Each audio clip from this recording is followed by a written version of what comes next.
What's up, y'all? Game 2 of the preseason tournament. This is going to be a segment more so on placement, positioning, spacing, obviously goods and bads as well. But we're gonna get right to it, and I'll be explaining as we go. Once again, questions, comments, talk to me. This is what I do to help myself, and if it can help you, beautiful. First possession of the game. It's supposed to be a staggered screen. It has to be a backdoor setup. Obviously, we knew that they were going to top lock it, so it was for a backdoor. I need to position myself better closer to the three-point line so that the pass gets to my man quicker so that it's a layup. And as you watch it, it's a good pass, but it could have been a layup if I was closer. Going on a fast break, the man comes to pick the ball up, and I look immediately. As soon as I get the ball, I immediately always look up. And the spacing on the opposite side is 2-on-1. So as soon as you get the ball, there's no need to dribble, release it. 2-on-1, good dribble by the four-man, pass to the wing, 3-ball, count it. Next possession, positioning, in between two on the opposite side. They didn't show the pick and roll before it, but obviously the pick and roll it's a show. So we, on the opposite side, have two men having to guard three because the big man rolls. A show meaning a hedge. And as he throws it to the wingman is pressuring, but I need to stay there in position of two to make sure that I go to wherever the pass goes first. And I make it a good read, end up making a good read, steal, and I get grabbed. So I get grabbed and the ref calls an intentional foul, and it's a good possession. Once again, back to picking the ball up full court, something that we've been trying to work on and get better at. A little bit of pressure busts pipes. So turn the ball over, find somebody that could either dribble or not dribble, and pressure the ball, man. It's an energy thing, and that's what you do. Pick and roll, actually a Spain pick and roll. Come off the pick and roll, make sure you set your man up. As you come off the pick and roll, I always throw the ball ahead a little bit so that I can run after it and make a decision as I'm going. Left hand layup, and it's good. On to the next possession, running the fast break. As you see, my head is up, dribbling on my left hand, surveying the floor. My wing in the front of my four-man ends up speeding it up. I look at that, but I see that the defender is chasing him down, and that is a pass that can be made. I can make it, but it's more of a riskier pass. And because he sped up, the defender ends up following him so that he doesn't get a layup, and the four-man trails the play to an easy bounce pass, trade ball. On to the next possession. It was a pin down. We didn't really get anything. Pass it back to the big man setting the pick and roll. Come off the pick and roll to a hezzy, thinking that the big man is going to bite. And I'm trying to get a shot up, and he doesn't bite. So he ends up going to the paint, trying to keep me out the paint. Easy trade ball, counting. Then you got to yell out because little testosterone, little energy, let people know you there, and that's it. Pass the ball ahead to the wing, run the play, screen for the big man to get down. Screen could have been better, but he ends up getting the ball on the post like we want him to. After that, it's going to get a handoff to a flare. Run off, go down, get a flare, pass it to the big, shot. I took a little while to pass that because I thought the big was going to be pressuring me as soon as I got the handoff and I was going to get by him. But as immediately as I got that, the other five-man set a great screen for the four-man to get a wide open shot and knocked it down. Back to the same type of possession, same type of play, And as I'm coming off the play, end up to a handoff. Big man doesn't really help, so I turn the corner. But when I turn the corner, there's a help in the paint, and my man from the corner ends up cutting. Normally, I would want somebody in the corner for a three or on the wing. The only person that is semi-open, he's on the wing. But the only angle of a pass that I had, I felt was really no pass. I would have had to throw it super high out, and it wouldn't have been a chance for him to shoot the ball. I threw a terrible bounce pass through the middle of the paint, and thought it would get through, did not get through, which led to a fast break layup on the other end. I could have also tried to hold the ball and wait till people moved out the way to get to a position where I could get the pass through, but it is what it is.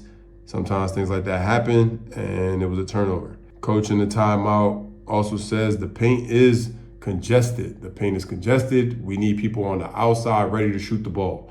Be ready to shoot because the team like this that we're playing, Vasco, is a team that congests the paint. So we need to be ready to shoot the ball at all times. And we have a bunch of shooters. After the timeout, inbounds play, BOB, a baseline out of bounds. We end up playing some defense. As you see in the first screen camera view, there's a back screen being set on the big man by the 3 guard. The big man is coming down into the paint to try to get a layup. Usually we won't switch that. Usually we have our big fight through it. On the second screen, you see that the big man ends up getting to the guard, and because my guard starts raising up to the 3-point line, I come to the help and read the inbounder, passing it to the big man, get a deflection to a steal.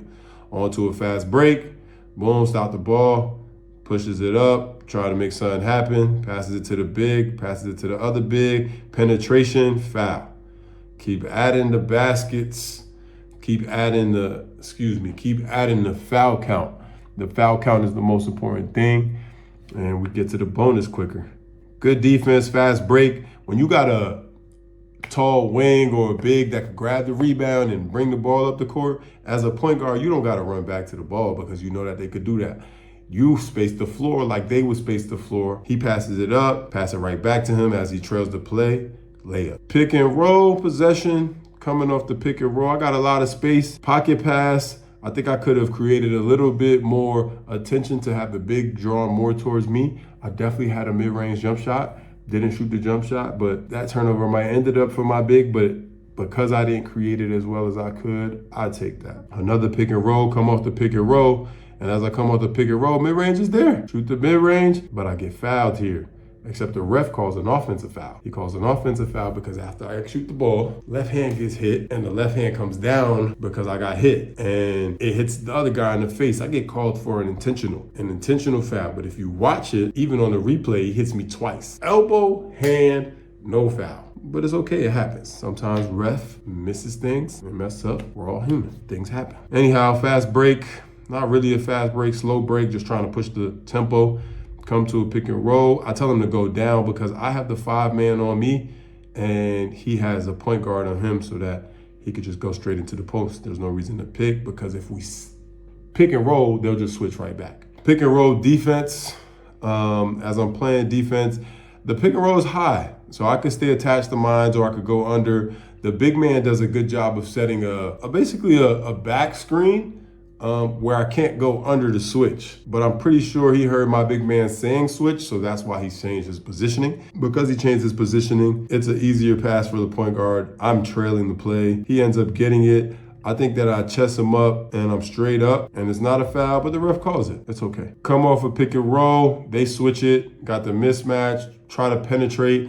Not enough spacing, again, congested. The big man is open on the wing. I could pass it to him or could pass it to the guy trailing out corner. Obviously, the whole right side is open as well. Didn't look that way. And it was also probably because my big man fell on the floor, but turnover, this is a turnover. I also could have passed the ball way earlier. I'm dribbling the ball all the way into the paint, probably unnecessary. Mismatch, I feel again, get to the paint, lefty lay. I feel like a little bit of contact, but this is something that I gotta finish off the high end of the backboard to an offensive rebound to the big. Playing on-ball defense to a closeout to the shooter. I try to close out middle. He attacks the top leg, makes me open up, gets a little angle, recovery, strip. Good recovery, bad positioning, but good defense. Ended up being a good defensive play. Pick and roll with the guard to guard, switch, pressure the ball, we're losing. Pick and roll, pressure, switch, into the paint. I could have fought that a little bit more. Misses it, I could have fought that a little bit more too.